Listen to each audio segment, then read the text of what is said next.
All right, let's talk about Justin Fields, who had, well, not a great day. And listen, this isn't going to be a Justin Fields bash video. I actually think that there were positives to take away from this. So if you're here to just see me completely make fun of Justin Fields and call him a terrible football player, you've come to the wrong place. I don't think this was all on him or even mostly on him, but it was to some degree on him. And so we are going to evaluate the good of his performance and definitely the bad of the performance as well. So yeah, without further ado, let's just get into it.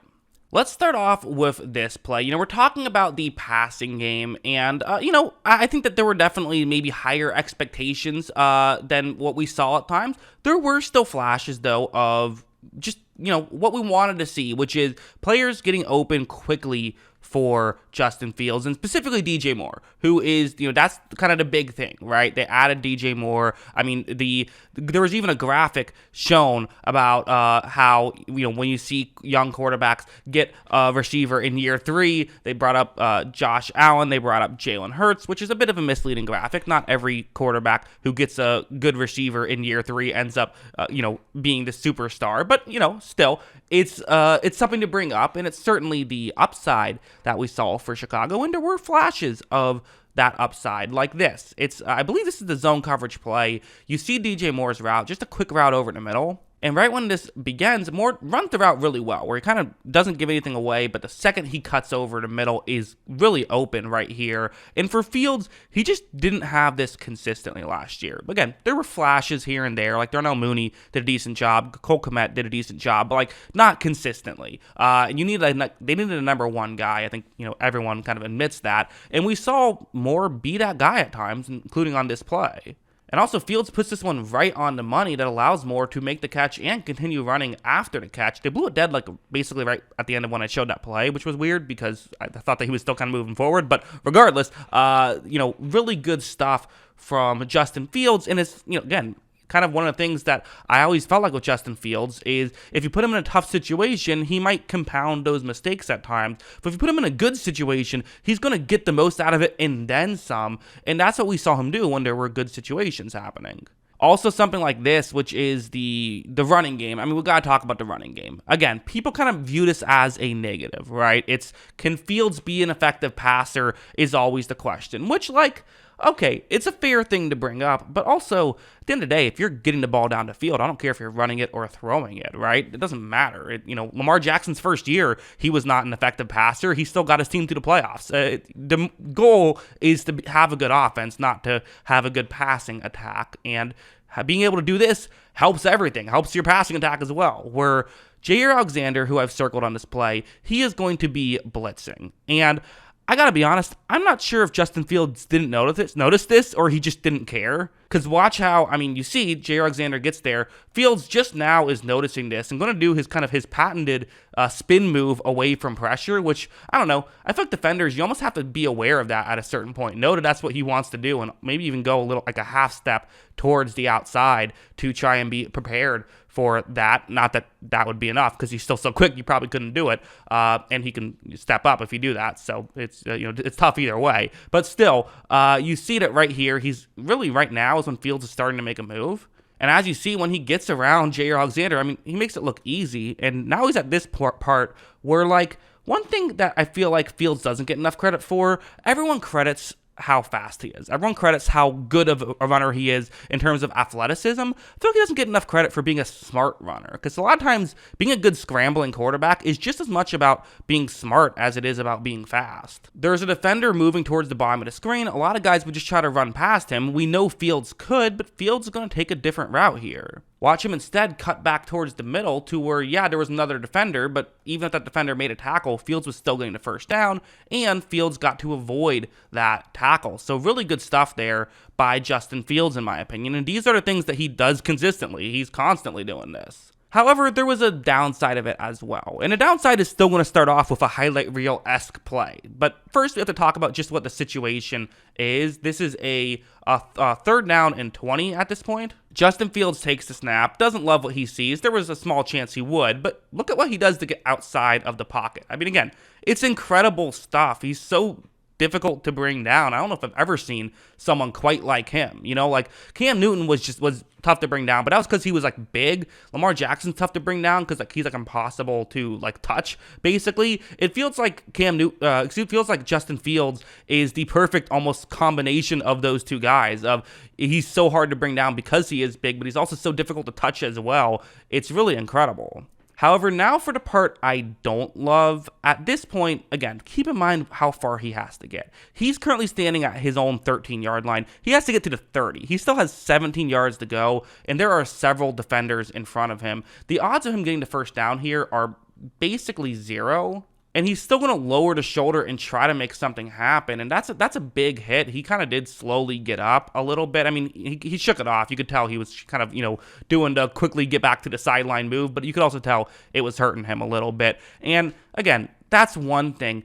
You just don't want to see him get injured off this stuff. It's not worth it. And you do have to know when to take a hit and when not to take a hit. And in my opinion, Fields always just tries to take a hit. And we saw it earlier with him kind of deciding to go out of bounds instead of just sliding, which resulted in him getting hit while he was still in bounds and then a mini fight breaking out. This is something I just see Fields do constantly, and he has to stop. He's too valuable to get, for a couple of yards, risk your health, because if you go down, that's it. The Bears season is not going to go very well. So you have to make sure that you stay healthy.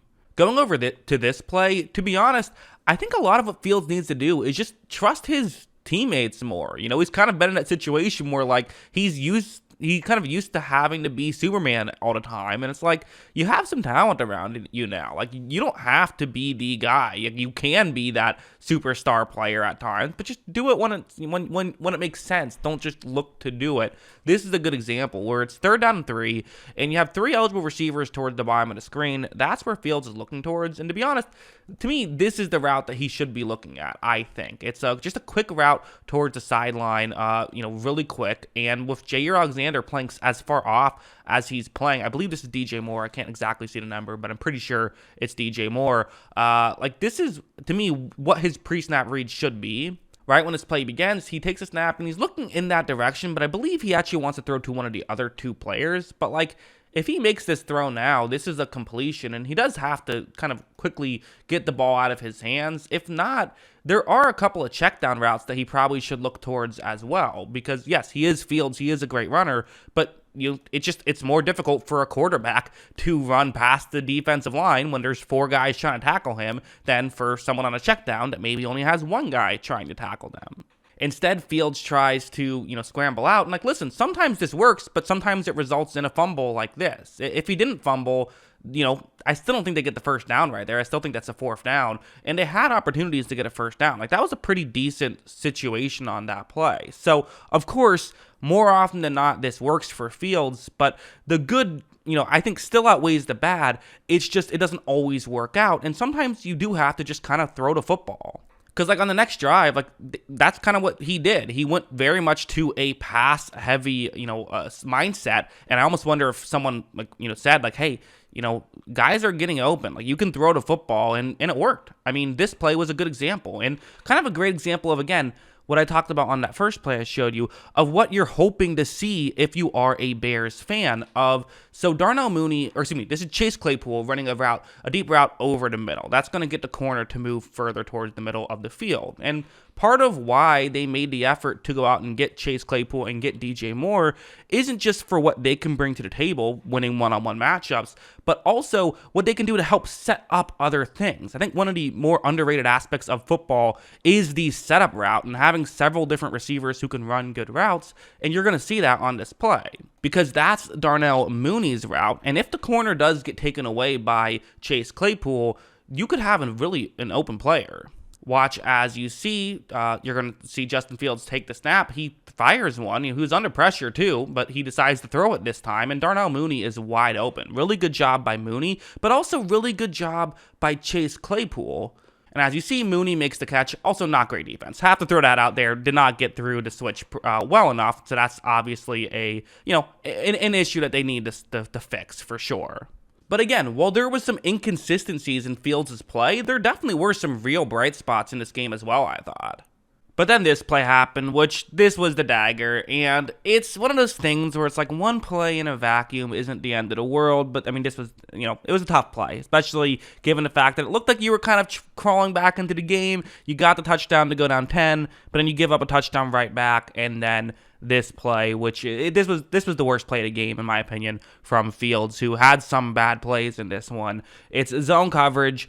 You have Darnell Mooney running over the middle. Okay, simple enough. And look at, as you see when this play begins, I mean, this is just not a throw that he should be making, because I really think that what happened is he just didn't see Quay Walker on this play. He forgot about Quay, if you will, just forgot about the linebacker over there, and I don't know exactly why, because there's not someone on that side of the field taking away Quay Walker, so you got to be aware of that, and he just wasn't. I mean, there's no reason for Quay Walker to not, jump this route, essentially. So as you see, Fields tries to fire it anyway, and I mean, that's about as easy as an interception as you're going to get. Somehow, Quay Walker turned that into a pick six, which was incredible in his own right, but, what a swing from, being down just 10 to just, 2 drives later being down 14, and not just 2 drives, in terms of defensively, but just 2 drives, period, and that was the dagger at that point. So at the end of the day, there were some positives, but just the negatives were too much. They couldn't overcome it, and they have to really, get back and I think kind of reevaluate a lot of this stuff, because you can deal with, listen, the defense on paper is not great, right? So you're going to have some bad defensive performances. I don't think that's anything horrible, but offensively, you are pretty good on paper, so you should be performing better than what has happened, and it was definitely a disappointment. At the end of the day, week 1 overreactions are going to be a thing. It is not a disaster that he had a bad performance, but at the same time, we were hoping to see that third-year leap from him, and through 1 week, we have not seen that from Fields, but that's really all we know so far. It's just so far not off to a good start. Still plenty of time left. That's what I think. What do you think? Let me know in the comments below. Always love hearing from you. And of course, as always, thanks for watching.